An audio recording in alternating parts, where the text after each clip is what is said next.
गिरधर के घर जा,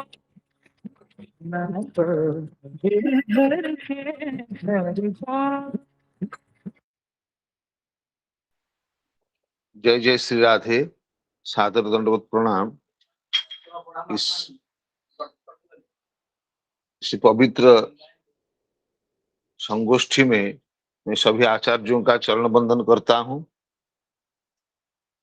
प्रातःकालीन सत्र में समुपस्थित सभी रसिक श्रोतागणों का भी सादर अभिवंदन करता हूँ।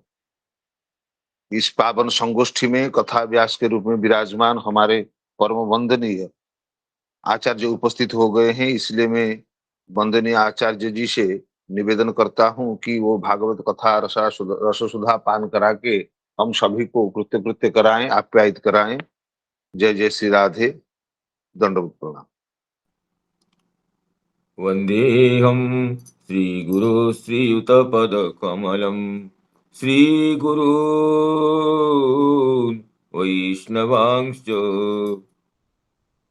श्रीरूपं साग्रजातं सहगणरघुनाथान्वितं तं सजीवम्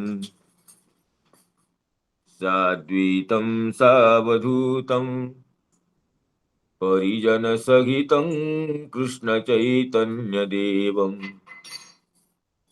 श्रीराधाकृष्णपादान् सहगणललिता श्रीविशाखान्वितांश्च रक्ताम्भूरुहदर्पभञ्जनमहासौन्दर्यनेत्रद्वयं मुक्ताहारविलम्बिहेममुकुटं रत्नोज्ज्वलत्कुण्डलम् वर्षामेघसमाननीलवपुसं ग्रैवेयहारान्वितम् पार्श्वे चक्रधरं प्रसन्नवदनं नीलाद्रिनाथं अनर्पितचरीं चिरात् करुणयावतीर्णः खलु समर्पयितुमुन्नतो ज्वलरसां स्वभक्तिश्रियम् हरिपुरटसुन्दरद्युतिकदम्बसन्दीपितः सदा हृदयकन्दरे स्फुरतु वः सचीनन्दनः जाग्रत्स्वप्नसुषुप्तिषु स्फुरतु मे राधापदाब्जच्छटा वैकुण्ठे नरकेऽथवा मम गति नान्यास्तु राधां विना राधाकेलिकथा सुधां बुधिमः वीचिभिरन्दूलिते कालिन्दी तटकुञ्जमन्दिरवरा मनोबिन्दतु गोवर्धनो जयति शैलकुलाधिराजो यो गोपिकाविरुदितो हरिदासवर्यः कृष्णेन शक्रमखभङ्गकृता समर्चितो यः सप्ताहमस्य करपद्मतलेऽप्यवात्सीत्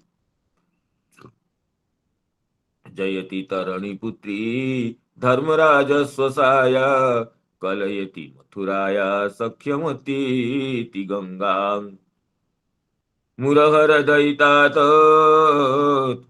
पादपद्मप्रसूतं वहति च मकरन्दं नीरपुरच्छलेन वृन्दावनावनिपते जय सोम सोम मौले सनन्दन सनातन नारदेड्य गोपेश्वर व्रजकिशोरजुगाङ्घ्रिपद्मे प्रीतिं प्रयच्छ नितरां निरुपाधिकाङ्मे ससुखनिभृतचेतास्तद्विदस्तान्यभावो पेजितरुचिरलीला कृष्टसारस्तदीयम् व्यतनुत कृपयायोस्तत्त्वदीपं पुराणं तमखिलवृजिनग्नं व्याससूनुं नतोऽस्मि नारायणं नमस्कृत्य नरं चैव नरोत्तमम् देवीं सरस्वतीं व्यासं ततो जयमुदीरयेत्। अहो देवर्षिर्धन्योऽयं यत्कीर्तिं सार्गधन्वनः।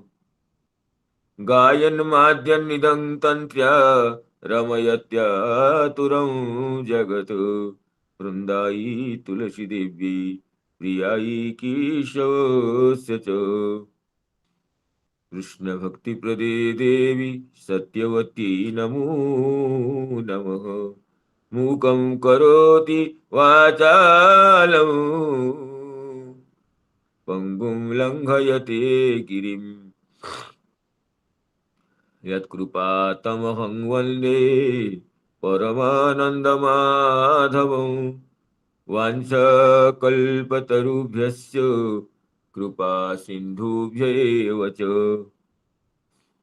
पतितानां पावनेभ्यो वैष्णवेभ्यो नमो नमः।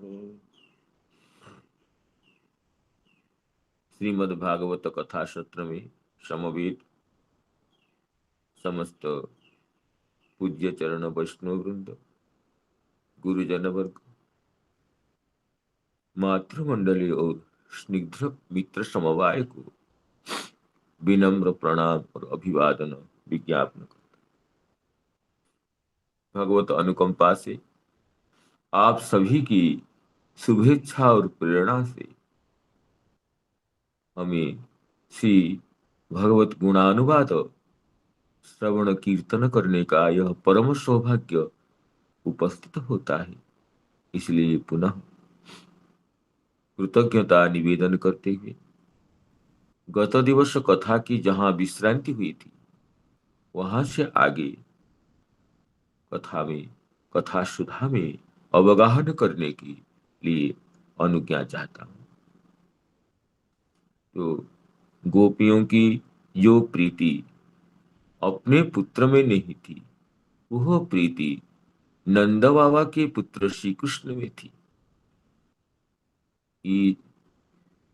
ऐसे हुआ कि जब साक्षात श्री कृष्ण में तो थी, और जो श्री कृष्ण ग्वाल बाल बन जाते हैं, गाभी बन जाते हैं, जब श्री कृष्ण ही श्रीदाम सुबल आदि रूप लेकर रहते हैं, उस समय ब्रजवासियों की प्रीति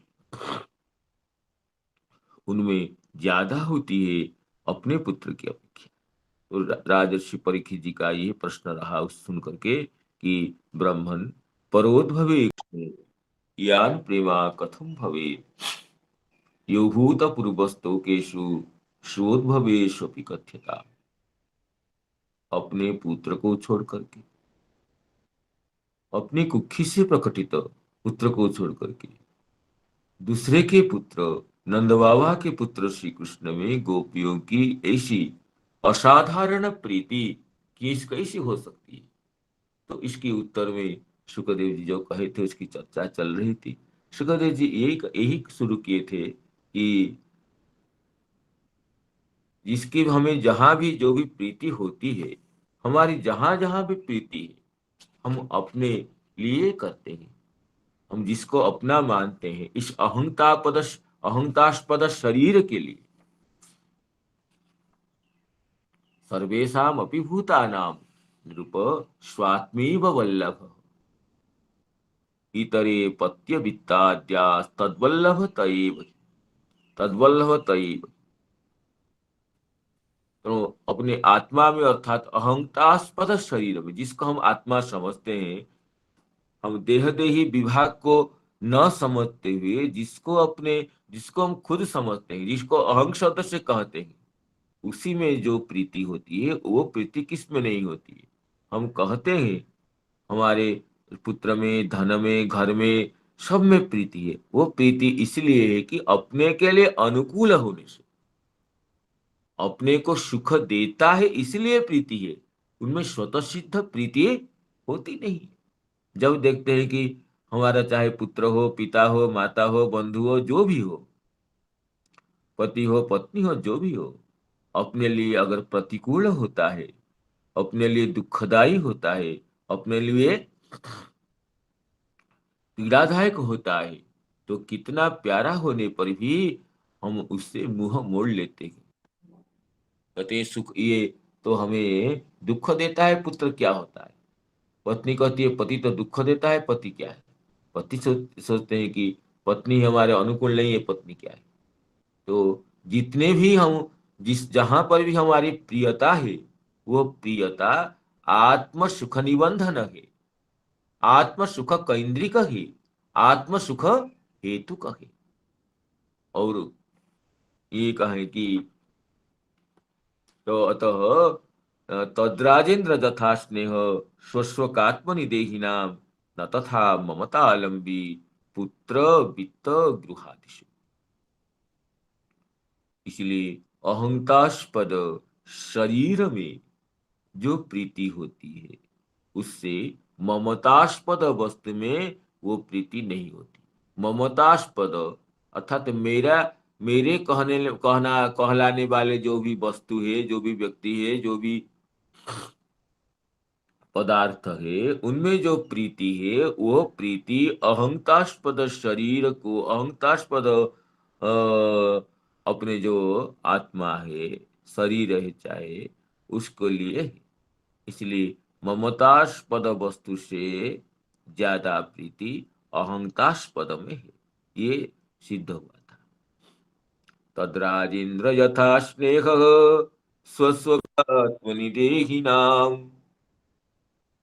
न तथा ममतालंबी पुत्रवित्तगृहादिषु देहात्मवादिनां पुंसामपि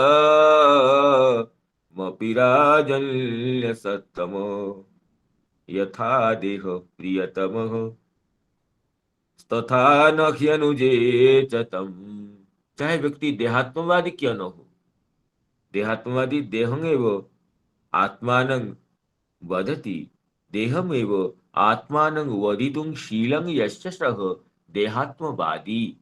जो देहात्मवादी होता है, अपने शरीर को ही अपना आत्मा, अपनी आत्मा समझता है, शरीर को छोड़ करके आत्मा की कोई सत्ता का जिसे अनुभव नहीं है, ऐसे देहात्मवादी भी अपने देह में जैसे देह प्रीति करता है, देह जैसा प्रिय होता है।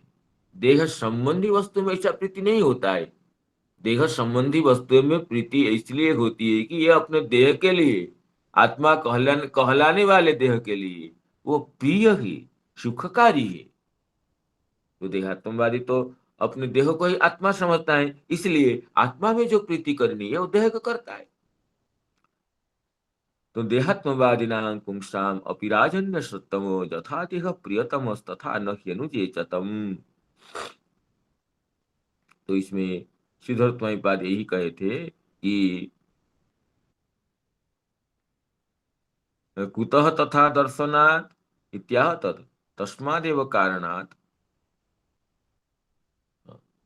तो आत्म आत्म आत्म अध्यास तारतम्य, पहले प्रेम तारतम्यं दृश्यमानम तत् निबंधनमेव दर्शयितुं मूढ़ भेदेन विशेषम आह। कहते हैं आत्माध्यास तारतम्येन प्रेम तारतम्यं दृश्यमान। शरीर में आत्मा का जितना अध्यास होता है, इस शरीर को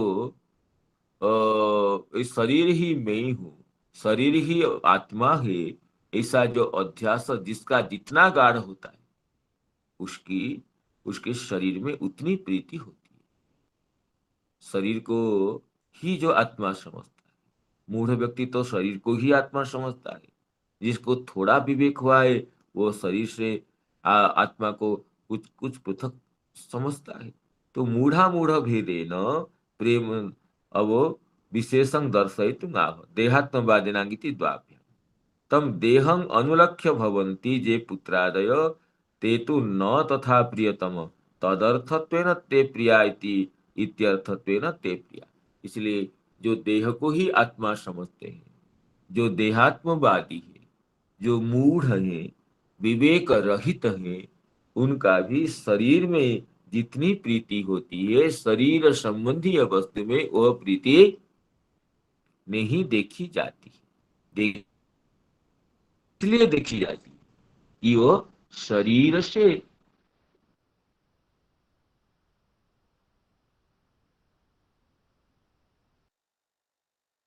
शरीर को ये प्रीति देते हैं, इसलिए सुखकारी है। स्वतः प्रियता किसमें ले, अपने सुखकारी को अपने लिए सुख साधक है, इसलिए हम जहां भी प्रीति को जोड़ते हैं, जहां जहां प्रियता है, प्रीति जनकता है, प्रीति हेतुता है, वो किस लिए है? आत्म निबंधन, अपने के लिए सुखकारी होता है। चाहे हम अपना आत्मा को अपना कहे या शरीर को आत्मा कहे, विवेकी व्यक्ति शरीर से आत्मा की सत्ता को अलग समझता है तो अलग ही बात है, तो वो अपने लिए करता है, आत्मा के लिए। और जो मूढ़ व्यक्ति शरीर को ही आत्मा समझता है तो शरीर के लिए जो सुखकारी है उसको ही वो अपने प्रिय मानता है। तो अपने लिए जो जितना सुखकारी है, जो जितना अनुकूल है, तदनुसार उस वस्तु में हमारी प्रियता टिकी रहती है, प्रियता रहती है। तो इसलिए ये सिद्धांत हुआ कि अपने लिए हम सबसे प्रीति करते हैं। हम कहते हैं ठीक है, हमारा पुत्र प्रिय है, पत्नी प्रिय है, पति प्रिय है, माता प्रिय है, पिता प्रिय है, लेकिन सब प्रियता को हम प्रियता की हेतु को ढूंढ कर निकालेंगे तो उसमें यह सिद्धांत आता है, समस्त प्रियता का हेतु स्व सुख है, स्वानुकूल्य है, अपने लिए अनुकूल होने से हम प्रीति का, जो जितना अपने लिए अनुकूल होता है, जो जितना अपने लिए सुखकारी होता है, हम उसमें उतनी प्रीति का स्थापन करते हैं। तो ये सिद्धांत हुआ कि अपने लिए प्रीति जो करता है वही सुख होता है। हम कहते हैं हम उसको प्रीति करते हैं, ठीक है, लेकिन प्रीति का हेतु तो अपना सुख है, ये तो व्यावहारिक है। चाहे वो कितना भी प्रिय हो और हमें दुख देता है, हमारा आनुकूल्य विधान नहीं करता है, पग पर हमें प्रतिकूलता विधान करता है, तो हम उसको प्रिय नहीं मानते हैं, हमारी प्रियता मिट जाती है। तो यही हुआ देहात्मवादिनां पुंसाम अपिराजन्य सत्तमो यथा देह प्रियतमो तथा न ह्यनुजे च तम्। और आगे देखिए, कहते देहोपि ममता भाग चेत तर्ह्यसो नात्मवत् प्रिय। लेकिन जो अहंतास्पद शरीर में जो प्रीति है, अगर हम इसको सूक्ष्म निरीक्षण करेंगे तो इससे लगता है कि देह में जो प्रीति है वो आत्म हेतु का है। देह में हमारी आत्मसत्ता है, देह में चैतन्य की सत्ता है, इसलिए देह प्रिय है। क्यों कहते, देखिए जब जीर्यत्यपि देहेस्मिन् जीविताशा बलीयसी, जब शरीर जीर्ण शीर्ण हो गया है, आसन्न मरण स्थिति है, फिर भी जीवित की आशा रहती है। क्यों रहती है? अरे शरीर तो नष्ट हो जाएगा पता है, शरीर तो बीभत्स है पता है, फिर भी हमें जीने की इच्छा क्यों होती है? इसलिए होती है कि शरीर से हमारी पृथक सत्ता का हम अनुभव अपने अनजाने में भी करते हैं।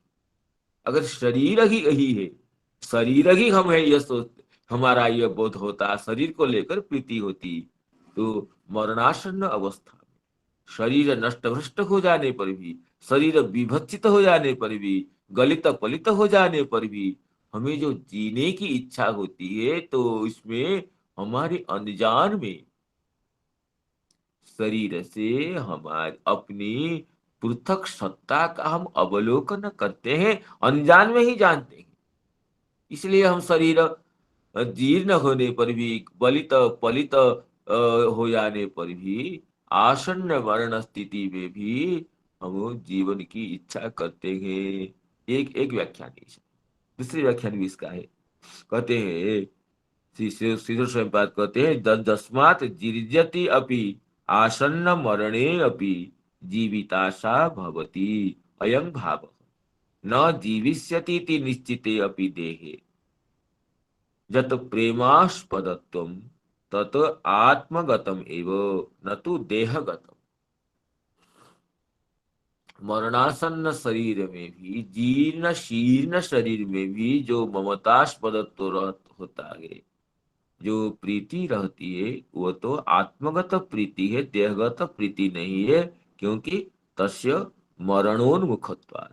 हम समझ रहे हैं कि ये मरणोन्मुख है, बीभत्स है, तो प्रीति कैसे हो सकती है?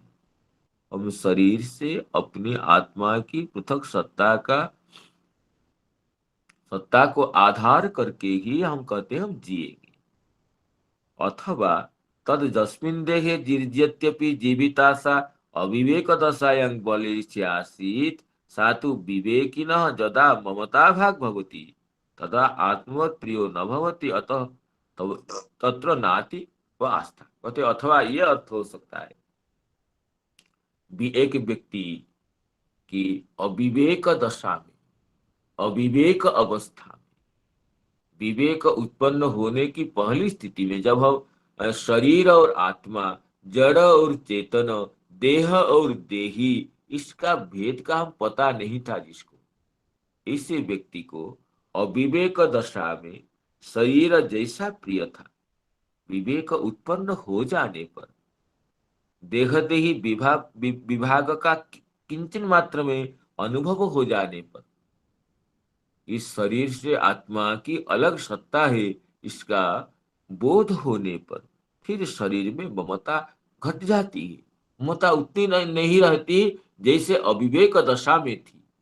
ये कहते हैं अतः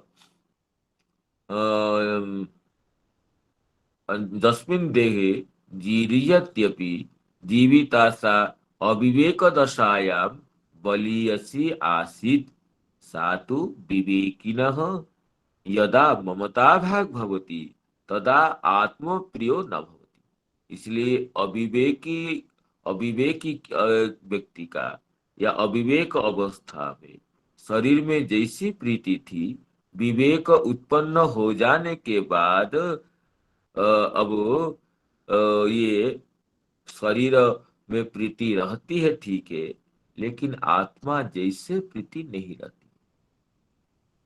ममता भाग भवति चेत तद आत्म प्रियो न भवति। शरीर विवेक उत्पन्न होने के बाद भी शरीर में ममता रहती है, लेकिन आत्मवत नहीं रहती। अपने में जो प्रीति होती है वो शरीर में नहीं होती है, नाति व आस्था। तो इसलिए ये सिद्धांत तो होता है, चाहे अविवेकी का हो चाहे विवेकी का हो, शरीर में जो प्रीति है वो आत्म हेतु कहे। पहले तो ये सिद्धांत कहा गया ममतास्पद वस्तु में जो प्रीति है वो शरीर निबंधन है, अपने निबंधन है, और अपने में अपने शरीर में जो प्रीति है वो आत्म निबंधन है, आत्म हेतु कहे। देहे देहोपि ममता भक्ति तर्ह्यसु नात्मवत् प्रियः जज्जीर्यत्यपि देहेऽस्मिन् जीविताशा बलीयसी तस्मात् प्रियतम स्वात्मा सर्वेषामेव देहिनां तदर्थमेव सकलं जगच्चराचरं तदर्थमेव सकलं जगदेत चराचरम। तो इसलिए ये सिद्ध हुआ कि तस्मात् सर्वेषां तदर्थमेव सकलं प्रियम। तो आत्मा के लिए सब प्रिय होता है। पहले तो आत्मा हम शरीर को समझते हैं, शरीर के लिए हम अपने सबको प्रीति करते हैं।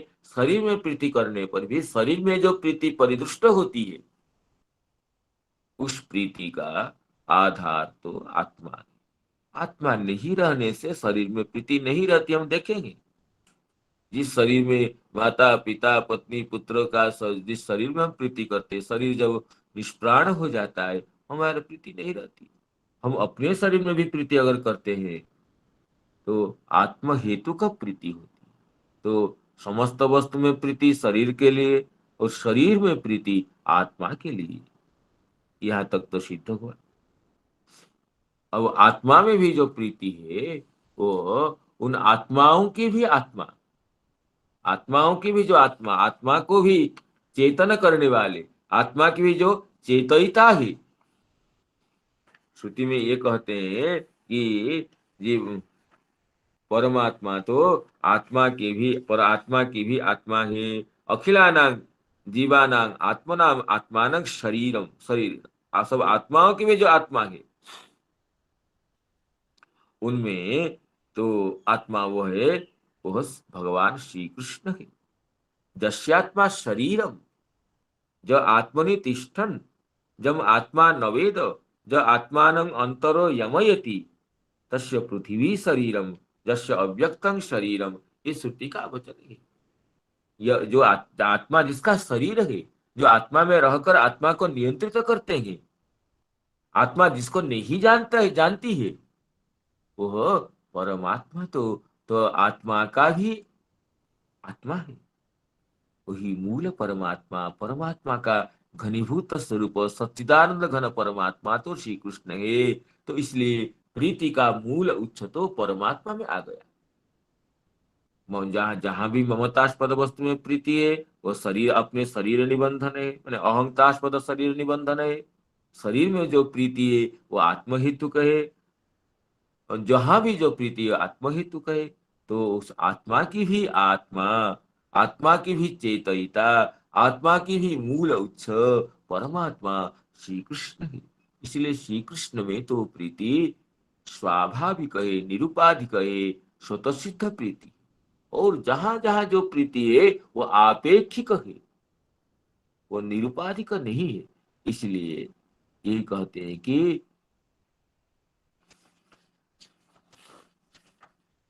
तस्मात् प्रियतमस्वात्मा सर्वेषामपि देहिनां तदर्थमेव सकलं जगदेतच्चराचरम् कृष्णमेनमवेहितुम् आत्मानमखिलात्मनाम् कृष्णमेनमवेहितुम् आत्मानमखिलात्मनाम् जगद्धिताय सोऽप्यत्र देहि बाभाति मायया जगद्धिताय सोऽप्यत्र देहि बाभाति मायया। तो हम अगर श्री कृष्ण को कोई वस्तु समझे, व्यक्ति समझेंगे, तो ये प्रश्न हो सकता है कि पराये पुत्र श्री कृष्ण में ऐसी प्रीति कैसे होगी। ये तो श्री कृष्ण कोई वस्तु या व्यक्ति नहीं है, ये आत्मा की भी आत्मा है, ये सच्चिदानंद घन स्वरूप है। ये जगत के कल्याण के लिए जब अवतीर्ण होते हैं, सबके दृष्टिगोचर होते हैं, नयन पथगामी होते हैं। इसे तो आत्मा की को हम अनुभव नहीं कर सकते हैं। आत्मा की आत्मा को कैसे अनुभव करेंगे। लेकिन आत्मा की जो आत्मा है, जो परमात्मा है, वो ये अतीन्द्रिय होने पर भी, इंद्रिय अगोचर होने पर भी अपनी करुणा से, अपनी योग माया को आश्रय करके जगत में अवतार समय में सबके लिए ये नेत्र गोचर हो जाते। नाहं प्रकाश सर्वस्य योग माया समावृत मूढ़ोयं नाभिजानाति लोको माम अजम व्ययम। भगवान कहते हैं कि मैं सबका प्रकाश नहीं हो सबके लिए, योग माया से आवृत रहता हूं। लेकिन जब भगवान अवतार लेते हैं, करुणा करके सभी के लिए नेत्र गोचर बन जाते। प्रकृति स्वामधिष्ठाय संभवामि आत्म माया अजोपि सन्नव्ययात्मा भूतानाम ईश्वरोपि सन् प्रकृति स्वामधिष्ठाय संभवामि आत्म माया। वे अज होने पर भी, अव्ययात्मा होने पर भी, समस्त प्राणियों के ईश्वर होने पर भी अपनी योग माया को आश्रय करके मैं जगत में सबके लिए प्रकटित होता हूँ, सबके नेत्रों का विषय बनता हूँ। कि किस लिए ना जगत हिताय सोप्यत्र देहि बाभाति माया। जगत की हित के लिए वो शरीरी जैसे ये बोध होता उनके लिए। ये कोई जीव है, शरीरधारी प्राणी है, ऐसे बोध होता है। लेकिन ये शरीर नहीं है, आत्मा की भी आत्मा है, मूल आत्मा है। इसलिए इनमें तो चाहे समझे न समझे, प्रीति स्वाभाविक ही होती है। देखिए इस विषय को श्री चक्रवर्ती पास स्पष्ट करते हैं। कहते हैं तस्मादिति चर तदर्थमेव सकलम जगदेतत् चराचरम। तस्मादिति चरम पुत्र कलत्रादि अचरम गृह घटादि तेन लोक दृष्टिया पुत्रादिभ्यः सकाशात् आत्मन एव आत्यंतिक प्रीति विषयत्व प्रतिपादित।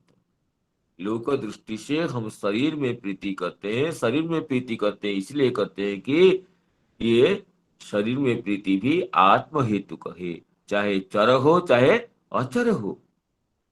पुत्र कलत्र आदि चर वस्तु में जो प्रीति है, या ये गृह गृह में वस्तु में जो प्रीति है, उसमें सब में तो आत्मन एवं आत्यंतिक प्रीति। अब आगे चक्रवर्ती विशेष रूप से इसको समझाते हैं।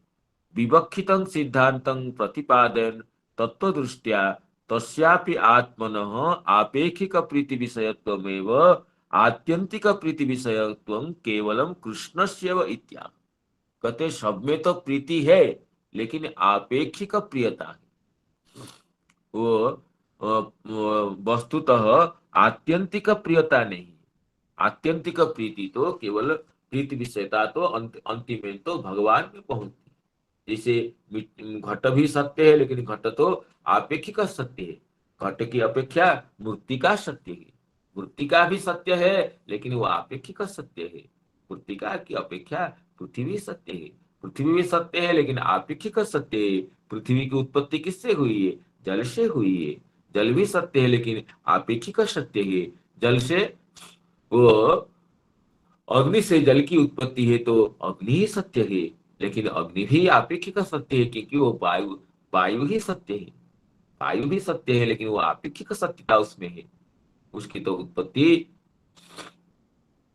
आकाश से हुई है, तो अंत में आकाश भी आपेक्षिक सत्य, उसकी उत्पत्ति प्रकृति से हुई है। इस तरह अंतिम क्षण में जब पहुंचते हैं परम सत्य वस्तु, ये परम पुरुष परमात्मा ही निकलते हैं। इसी तरह जो जहां जहां हम प्रियता का अनुसंधान करते हैं, जहां जहां ममतास्पद वस्तु में प्रीति होती है, वो प्रीति ये शरीर निवास, और शरीर में जो प्रीति वो आत्मा के लिए है, और आत्मा की भी में जो प्रीति है, आत्मा की जो आत्मा है वो तो परमात्मा श्री कृष्ण है। इसीलिए श्री कृष्ण में ही वो आत्यंतिक प्रीति विषयता है। और जहां जहां प्रीति विषयता है, प्रीति के आधारभूतता है, वो तो आपेक्षिक है, क्योंकि उससे किसी विशेष हेतु के लिए उससे प्रीति होती है। तो यही कहते हैं चक्रवर्ती बाद टीका में कि ये तत्वदृष्ट्या तस्यापि आत्मनः आपेक्षिक प्रीति विषयत्वमेव आत्यंतिक प्रीति विषयत्वं केवलं कृष्णस्य इत्याह कृष्णमिति। कृष्णमेनमवेहित्वम् आत्मानमखिलात्मनां कृष्णमेनमवेहित्वम् आत्मानमखिलात्मनां जगद्धिताय सोऽप्यत्र देहि वाभाति मायया, देहि वाभाति मायया। अखिलानां आत्मनां जीवानां अपि आत्मानं परमात्मानं एव कृष्णम अवेहि। कहते अखिल आत्माओं की भी जो आत्मा है, अखिल आत्माओं की चेतन सत्ता की जो मूल चेतन सत्ता है, उन परमात्मा को ही तुम कृष्ण समझो। तेन पुत्रादिषु प्रीति जथा देहानुरोधेन। अब सिद्धांत को इसमें घटाते हैं कि पुत्रादि में जो प्रीति होती है वो अपने शरीर के लिए होती है, अपने में कहलाने वाला इस शरीर के लिए सुखकारी होने से पुत्र मित्र कलत्र अपत्य धन में प्रीति होती है। और तो अतः कहते हैं कि पुत्रादि में जो प्रीति है वो शरीर देह के लिए है। देहानुरोधेन देहे च प्रीति, और तो फिर देह में प्रीति किस लिए होती है? आत्मानुरोधेन। देह में प्रीति आत्मानुरोध से है। और आत्मनि प्रीति तथैव आत्मनि प्रीति परमात्मा अनुरोधे सच परमात्मा कृष्ण एव मूर्तः पूर्ण एव। तो इसलिए ये हुआ कि जहां भी हमारी प्रीति है तो अपने शरीर को सुखकारी है इसलिए उसमें प्रीति करते हैं। प्रीति है वो देहानुरोधेन प्रीति है, देह है। और आत्मा में जो प्रीति है वो परमात्मा अनुरोधेन प्रीति है, क्योंकि हाँ, परमात्मा ही मूल आत्मा है और वही परमात्मा श्री कृष्ण ही मूर्तिमान होकर के शरीरधारी जैसे प्रतीयमान होकर के प्रकट जब होते हैं, हम उनको श्री कृष्ण कहते हैं। वो सच परमात्मा कृष्ण एव मूर्तः पूर्ण एव जदुक्तम विष्टभ्यामिदम कृष्ण। भगवद गीता में अर्जुन को श्री कृष्ण यह कहे, अथवा बहुने तेन किं ज्ञातेन तवा अर्जुन विष्टभ्यामिदम कृष्ण मेकांशेन स्थितो जगत। हे अर्जुन, मेरी विभूतियों की अलग अलग परिगणना करने से ऐसे क्या तुम्हें पता होगा। ये समझो कि विष्टभ्यामिदम कृष्ण मेकांशेन स्थितो जगत। अहं जगत एकांशेन विष्टभ्य कृष्ण जगत एकांशेन विष्टभ्य स्थितः। संपूर्ण जगत को मेरे शरीर के एक अंश में धारण करके मैं स्थित हूँ, अर्थात संपूर्ण ब्रह्मांड मेरे शरीर के एक अंश में ही। तो इसका अर्थ हुआ संपूर्ण जगत का, संपूर्ण ब्रह्मांड का आधार परमात्मा नंदनंदन श्याम सुंदर ब्रजचंद्र श्री कृष्ण। तो इसलिए तो प्रीति का मूल आधार, मूल विषय, आत्यंतिक विषय श्री कृष्ण ही है। श्री कृष्ण में ही प्रीति होना स्वाभाविक है। और जहां जहां भी हम प्रीति करते हैं वो तदपेक्षिक है, हम चाहे जाने या न जाने। तो ये कहते हैं तस्मात् इत्यतः कृष्णस्य एव आत्यंतिक प्रीति विषयत्वात् तत्रैव प्रीतेः पराकाष्ठा इति स्वपुत्रेभ्योऽपि जत प्रेम तत्र जत प्रेमाधिक्यं तदुपपादितम्। इसलिए प्रीति की पराकाष्ठा तो श्री कृष्ण में ही होती है, प्रीति के परम विषय तो श्री कृष्ण ही बनते हैं। इसलिए अपने पुत्र से भी श्री कृष्ण में जो प्रीति होती है, ममता जन्य संबंध न होने पर भी, देह दैहिक संबंध न होने पर भी जो प्रीति बताई गई थी वह तो स्वभाव सिद्ध है, स्वाभाविक है, नैसर्गिक। किंच जीवानां भक्त्यभावात् मायया ज्ञानावरणाच्च भक्तिक प्रकाश्ये तस्मिन् तादृशत्वेन अनुभवो मायिक जीवानां अभक्तानां कथम अस्तु इत्यतः उत्तरादिषु एव लोकानां प्रीति विषयत्वेन अनुभवो न तस्मिन्। तो श्री कृष्ण प्रीति के आत्यंतिक स्वरूप होने पर भी हम लोगों की तो श्री कृष्ण में वो प्रीति नहीं होती है, क्योंकि हम मायाग्रस्त हैं। हमारे हमारे अपने स्वरूप के ऊपर आवरण आ गया है, हमारा अपना स्वरूप आवृत है। इसलिए हम कहते हैं जीवानां मायिकत्वात्, ज्ञानावरणाच्च मायिक होने से, भक्ति न होने से, ज्ञान के ऊपर अज्ञान की यवनिका, अज्ञान की पर्दा रहने से जो भक्ति का लभ्य, भक्ति का बोध्य, भक्ति से ही अनुभव योग्य परमात्मा में, श्री कृष्ण में वो तादृश प्रीति निबंधनता का अनुभव हमें नहीं होता है। इसलिए माइक जीवों का जो अभक्त है उनका श्री कृष्ण में स्वतः प्रीति नहीं होती है। लेकिन श्री कृष्ण की सत्ता को लेकर ही जहां भी प्रीति होती है, चाहे पुत्र में हो, चाहे कलत्र में हो, चाहे अपत्य में हो, जिसमें भी प्रीति होती है वो तो पुत्रादिषु प्रीति विषयत्वेन अनुभव न तस्मिन्। इसलिए हम परमात्मा, मूल परमात्मा श्री कृष्ण में माइक जीव प्रीति न करके मूल परमात्मा के जो आधार होने से आपेक्षिकतया मूल परमात्मा को हेतु करके उनके जो अंशांश है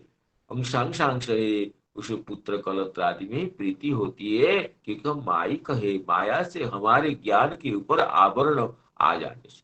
लेकिन ब्रजवासी नांतु कहते हैं, चक्रवर्ती पाद कहते हैं, ब्रजवासी नांतु मायाति तत्वात् भक्ति पूर्णत्वाच्च यथार्थ एव अनुभव। हम जीवों का, संसारी जीवो माइक है और ये भक्ति रहित है, इसलिए परम प्रेमास्पद श्री कृष्ण को भी प्रीति नहीं कर पाते। लेकिन ब्रजवासी गण तो ये माया बस नहीं है, मायातीत है, परम भक्ति भाव से पूर्ण है, इसलिए प्रीति का जो मूल आधार श्री कृष्ण है, उनमें उनकी स्वाभाविक की प्रीति परिदृष्ट होती है, उसमें कोई आश्चर्य की बात नहीं है। जैसे इसको उदाहरण से समझ सकते हैं, जैसे जो कांच है और मुक्ता है, जो अविवेकी है वो मुक्ता को मुक्ता नहीं समझता है, कांच को ही मुक्ता समझ करके प्रीति करता है। कांच को प्रीति करता है, किस लिए करता है ना, उसमें जो कि कांच और मुक्ता के भेद को जो नहीं जानता है, वह कांच को ही मुक्ता समझ करके प्रीति करता है। जो करिकुंभ लब्ध मुक्ता को छोड़ करके जो किरात गण, शबर गण, जो कि मुक्ता सबरी जो है, ये मुक्ता को छोड़ करके कांच में प्रीति इसलिए करता है कि उसका कांच में मुक्ता भ्रांति होती है। चाकचक्य को देख करके वो कांच को ही असली मुक्ता समझता है, इसलिए कांच में प्रीति होती है, मुक्ता की भ्रांति से होती है। लेकिन जो कांच और मुक्ता का भेद को जानता है, उसे उसकी तो असली जो मुक्ता है उसमें प्रीति होती है। इसी तरह माइक जीवों की जो माइक जीवों के का आवरण होने से उनकी तो स्वाभाविक की प्रीति अज्ञान वशतः सांसारिक वस्तु में, ममतास्पद वस्तु में होती है या शरीर में अपनी होती है, भ्रांति निबंधन। लेकिन जो ब्रजवासी गण जो मायातीत है, परम भक्ति पूर्ण है, प्रेम प्रेम भावित चित्त वृत्ति है, उनकी तो परम प्रेमास्पद, प्रेम के परम आधार, आत्यंतिक प्रेम की हेतु, जिनके सत्ता के एक बूंद को लेकर जगत में प्रीति हम करते हैं, उन मूल परमात्मा श्री कृष्ण में वो स्वाभाविकतया प्रीति करते हैं। अतः पुत्रादि सेवलोकः यथार्थेव अनुभव इति इत्यतः तेषां सुपुत्रादिभ्योऽपि तस्मिन् प्रेमाधिक्यं स्वाभाविकं वर्तते एवेति समाधेयम्। इसलिए उनमें स्वाभाविक प्रीति है गोपियों का, ब्रजवासियों का, ये समाधान हुआ। और कहते हैं कृष्णमेन मवेहित्वम् आत्मानं अखिलात्मनाम् जगद्धिताय सोऽप्यत्र देही बाभाति माया। कहते जगद हिताय अवतीर्ण स कृष्णोपि माया देही व आभाति। जब श्री कृष्ण अवतार लेते हैं तो उस समय उनको भी साधारण व्यक्ति, जो भक्तिहीन व्यक्ति है, वो कोई सामान्य शरीरधारी जीव ही समझता है, कोई ये साधारण अविद्याग्रस्त जीव है यही समझता है। क्योंकि मायया देही व आभाति स्व अविद्या मूढ़िर जीव भौतिक देहवान व प्रतीयते। अपनी वो अपने अज्ञान से आवृत्त होने से जीव ज्ञान घन आत्माओं को भी, मूल आत्मा श्री कृष्ण को भी कोई अविद्याग्रस्त जीव, पांचभौतिक देह धारी शरीरी कोई प्राणी ही समझता है, जबकि वो आत्मा है, आत्मा की भी आत्मा है, मूल आत्मा है।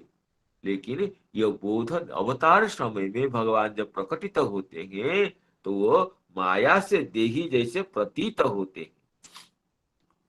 जगद्धिताय सोप्यत्र देहि बाभाति माया। जब जगत हित के लिए अवतीर्ण होते हैं तब माया से अविद्याग्रस्त जीवन को देही पांचभौतिक शरीरधारी समझते हैं, अथवा माया का यह अर्थ है माया माया एव जो देह तद्वान इव मायोपाधि व प्रतीयते। माया से हम लोगों का शरीर तो माया परिकल्पित है, तो हम जैसे माया परिकल्पित देहवान है ऐसे भगवान को भी माया परिकल्पित देहवान समझते हैं, न तो स मायोपाधि इत्यर्थ। लेकिन वस्तुतः भगवान का शरीर और शरीरी भेद नहीं है। भगवान तो सच्चिदानंद घन स्वरूप है, सच्चिदानंद घन स्वरूप आत्मा है।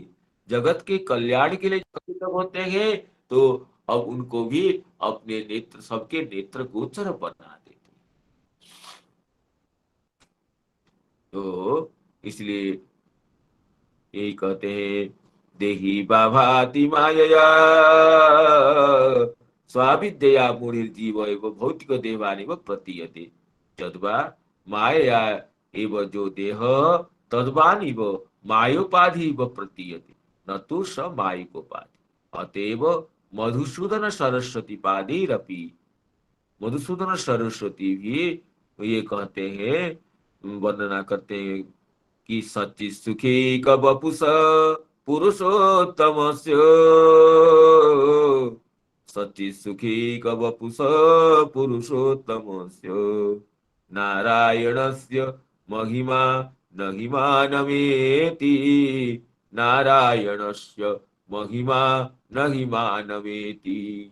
सच्चि सुखी का गम्य सच्चिदानंद सुख स्वरूप है जिनका शरीर, सच्चित सुखे का वपुष सत चित और सुख आनंद स्वरूप ही है जिनका शरीर। जैसे हम लोगों का शरीर रक्त मांस मेद मज्जा अस्थि ये धातु मिलकर बना है, लेकिन भगवान का शरीर ऐसा नहीं है। सत चित आनंद ये जब स्वरूप लेकर प्रकटित होता है वही स्वरूप है भगवान का। सच्चित सुखे का वपुष सच्चित सुखम एव सच्चित सुखम सुखेकम एव सच्चित सुखम एव वपुः यस्य। उनका शरीर तो सत चित आनंद का मूर्तिमान रूप है। सत चित आनंद अगर आकार लेकर प्रकटित होगा तो उनको वही भगवान का शरीर है। तो इसलिए नारायण से महिमा नहिमान अमेति, नारायण भगवान की श्री कृष्ण भगवान की महिमा को, उनके सच्चिदानंद घन स्वरूप शरीर को हम उसको की महिमा को नहीं समझ सकते हैं। चिदानंदाकारं जलद रुचिसारं श्रुति श्रुति गिराम ब्रज स्त्रीणाम हारम। तो इत्यादि श्लोक में चिदानंदाकारम जलद रुचिसारम श्रुति गिराम ब्रज स्त्रीणाम हारम इत्यादि स्तोत्र में भी ये कहते हैं मधुसूदन सरस्वती पद चिदानंदाकारम, चित और आनंद ही जिनका आकार है। तो हम साधारणतः देखने पर यह लगता है कि हमारा शरीर जैसा है, भगवान का शरीर भी ऐसा ही है। इसलिए असुरगण कंसादि असुरगण उनको पकड़ने के लिए उनको वध करने के लिए प्रयास करते हैं, क्योंकि उनको भी शरीर ही समझते हैं। हम जैसे शरीर ही है, जैसे हमारा शरीर रक्त का मांस का शरीर है, इसे भगवान का शरीर भी ऐसे ही प्राकृत है। ये सोच करके मूढ़ गण असुर गण भी उनको पकड़ने के लिए ये सोचते। लेकिन चिदानंद आकार चित स्वरूप आनंद स्वरूप ही जिनका आकार है वो माहिक देहोपाधिक नहीं है कभी। इत्यादि बहुशो वर्णित। जद्वा ननु परमात्मा खलु इंद्रिय ग्राह्यो न भवेत् कृष्ण तो सर्वे दृश्यत एवाह तत्र। कहते परमात्मा तो इंद्रिय ग्राह्य नहीं होता है। जो वस्तु जड़ वस्तु होता है वो इंद्रिय ग्राह्य होता है। चाहे शब्द स्पर्श रूप रस गंध से जो जड़ प्राकृतिक शब्द स्पर्श रूप रस गंध ही को ही हम इंद्रिय से ग्रहण कर सकते हैं। लेकिन अप्राकृत वस्तु हमारे इंद्रिय से गृहीत नहीं होता है, इंद्रिय ग्राह्यता उसमें नहीं है। फिर भी परमात्मा श्री कृष्ण को अवतार के समय में प्रत्येक नर नारी दर्शन करते हैं, दर्शन करके पुलकित हो जाते हैं। इसमें क्या हेतु है ना? जगत हिताय माया, जगत के कल्याण के लिए अपने अघटन घटन पटीयसी योग माया को आश्रय करते हुए भगवान अपने सच्चिदानंद शरीर को भी सबके नेत्र के विषय बना देते। जगत हिताय, अतः कहते हैं जद्वा ननु परमात्मा खलु इंद्रिय ग्राह्यो न भवेत् कृष्णस्तु सर्वे दृश्यत एवेति तत्र जगत एव हिताय मायया निर्हेतुक अचिंत्या कृपया। माया का एक अर्थ है कृपा भी। माया दंभे कृपायां च, दंभ को भी माया कहते हैं, अज्ञान को भी माया कहते हैं और कृपा को भी माया कहते हैं। जब भगवान के लिए भगवान माया से दृष्टिगोचर होते हैं। यहाँ माया शब्द कृपा अर्थ में है। माया अर्थ यहाँ तो भगवान मायया नाम निर्हेतुक अचिंत्यया कृपया सोपि अत्र जगत जनेन्द्रियेषु देही इव आभाति। जब भगवान अवतार ग्रहण करते हैं तो सच्चिदानंद स्वरूप होने पर भी संपूर्ण जगतवासी के लिए जब प्रकटित होते हैं, अपनी योग माया को आधार करके अपनी परम करुणा से शरीरी जैसे देही जैसे प्रतीत होते हैं, सबके लिए दिखाई पड़ते हैं। इसलिए नित्योत्सव न तत्रुपो दृषि भी पिबंत्यो नार्यो नराश्च कुपिता मुदिता निवेश, नार्यो नराश्च मुदिता कुपिता निवेश। भगवान के शरीर को जो कि नित्योत्सवम, नित्य उत्सव के आधारभूत जिनका शरीर है, जिनके भगवान के जिन अंगों को दर्शन करने से लगता है कि उत्सव ही हो गया हमारा, उस शरीर को दर्शन करते करते ये नारीगण नरगण अघाते नहीं थे, तृप्त नहीं होते थे। न मुदिता कुपिता निवेश न तत्रुपु मुदिता कुपिता निवेश। नेत्र के पलकपात जैसे ये व्यवधान को भी नहीं सह सकते थे, क्योंकि उनको इतने आनंद मिलता था।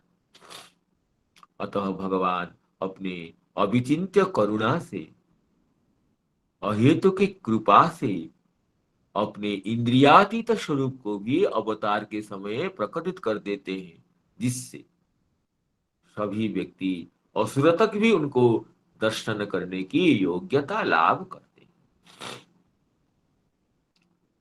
अतः देही इव आभाति स्वयमेव तद्ग्राह्यत्वेन प्रकाशते इति अतर्क्य तदिच्छया तद्गृहीते ही इंद्रियेरेव स गृह्यते न पुनः इंद्रिय। भगवान अतर्क्य निज माय इच्छा से तद्ग्राह्यत्वेन प्रकाश, भगवान ग्राह्य अपनी इच्छा से ग्राह्य बनते हैं। इंद्रिय में भगवान को ग्रहण करने की सामर्थ्य नहीं है। इंद्रिय हमारे जो नेत्रेंद्रिय है ये भगवान को नहीं देख सकता है, लेकिन भगवान अपने कृपा करके नेत्र में ग्रहण करने का सामर्थ्य देते हैं, खुद नेत्र ग्राह्य बनते हैं। तो इसलिए कहते हैं अतर्के तदिच्छया तद्गृहीते इंद्रिय तद्गृह्यते न पुनः इंद्रिय स्वयमेव शब्दादि भी ग्रहीतुं शक्य।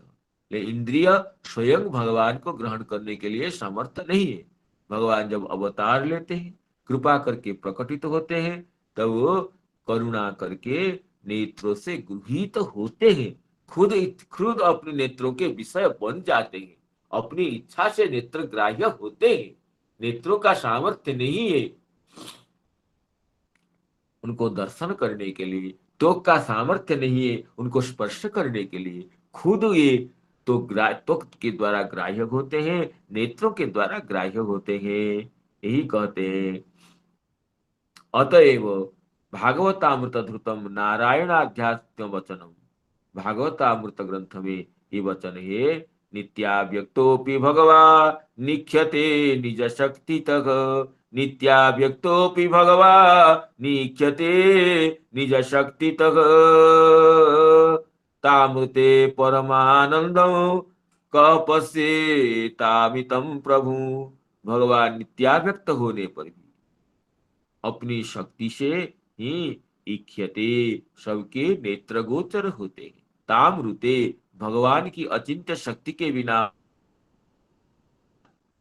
उनको कौन देख सकता है। अमितम प्रभु, अमित प्रभु को, परम व्यापक परमात्मा रूप श्री कृष्ण को कौन उनकी करुणा के बिना देख सकता है। इति तत्रत्या कारिका ततः स्वयं प्रकाश सत्व शक्त्या स्वेच्छा प्रकाशकया प्रकाशया शोभिव्यक्तो भवेन् नेत्रे न नेत्र विषयत्वतः। ततः स्वयं प्रकाशत्व शक्त्या स्वेच्छा प्रकाशया शोभिव्यक्तो भवेन् नेत्रे न नेत्र विषयत्व। तो इसलिए भगवान नेत्र विषय नहीं है, स्वयं नेत्र में प्रकाशित होते हैं। किससे? ना स्वयं प्रकाश शक्त्या, इस सूर्य जैसे कृपा करके स्वयं नेत्र विषय बनते हैं। इस तरह भगवान कृपा करके स्व अचिंत्य करुणा से नेत्र के प्रकाश बनते हैं। स्वेच्छा प्रकाशया, वो नेत्र नहीं है। इति तत्र तत्र ही तन तमन्य देश तत्र तत्र ही इति तत्र ही तन तमन्य देशीयानाम अनुकूल जनानाम तत्र ही तम अन्य देशीयानाम अनुकूल जनानां कृपा दृष्टि दाने नैव स्वमाधुर्य ग्रहणम। इसलिए भगवान अन्य देश के व्यक्तियों को भी अनुकूल जनों को अपने कृपा दृष्टि दान से भगवान के माधुर्य का ग्रहण कराते।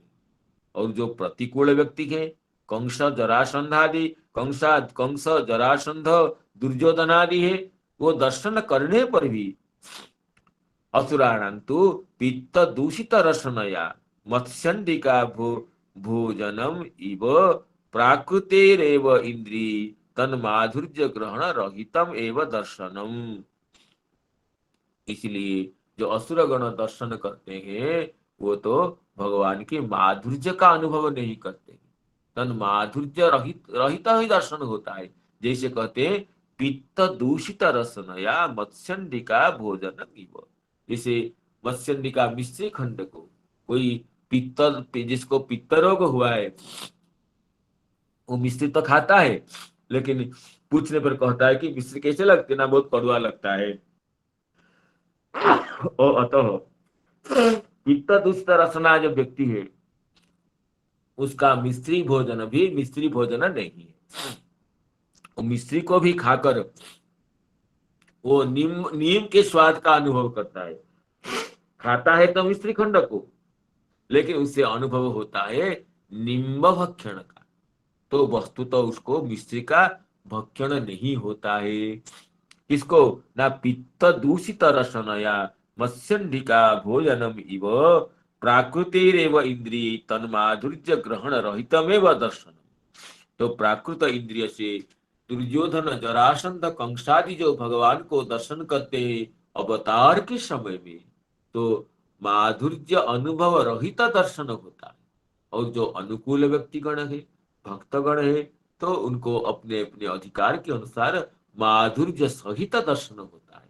इसलिए ये भेद है, माधुर्य सहित दर्शन, माधुर्य अनुभव रहित दर्शन। इस तरह अलग अलग रूप से दर्शन होता है, अनुभव होता है, ये बताते। तो जो अवशिष्ट अंश है तो भगवान की अनुकंपा से, आप सभी की करुणा से उसका आगामी दिन में हम उसके अर्थ को आस्वादन करेंगे। तो आप सभी के चरण कमलों में प्रणाम करते हुए संजात त्रुटि विच्युति आदि दोषों के लिए क्षमा प्रार्थना करते हुए अपनी वाणी को विराम देना चाहता हूँ। हरे कृष्ण कृष्ण कृष्ण हरे हरे, हरे राम राम राम हरे हरे।